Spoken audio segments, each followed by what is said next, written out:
आपने पहले पार्ट में देखा, राज धीरे धीरे अपने पीछे मुड़ा, लेकिन कमरे के कोने में खड़ा काला साया अचानक गायब हो चुका था। राज डर गया। उसने तुरंत कमरे की लाइट जला दी। कमरे में अब कोई नहीं था। उसने खुद को समझाया कि शायद यह सब उसका वहम है। तभी उसका फोन फिर से वाइब्रेट हुआ। एक नया मैसेज आया था।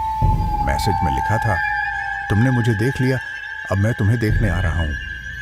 राज के हाथ कांपने लगे। अचानक कमरे की लाइट अपने आप बंद हो गई।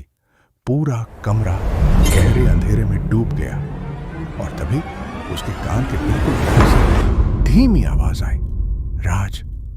राज डर के मारे धीरे धीरे पीछे मुड़ा, लेकिन वहां कोई नहीं था। तभी फोन की स्क्रीन अपने आप चालू हो गई। स्क्रीन पर एक नई फोटो थी।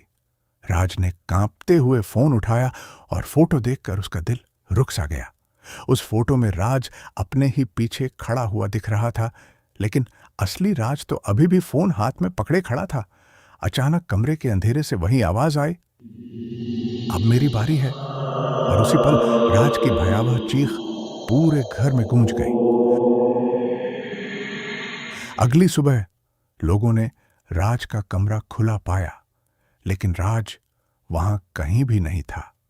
बस जमीन पर उसका फोन पड़ा था और स्क्रीन पर आखिरी मैसेज लिखा था, अगला नंबर तुम्हारा है।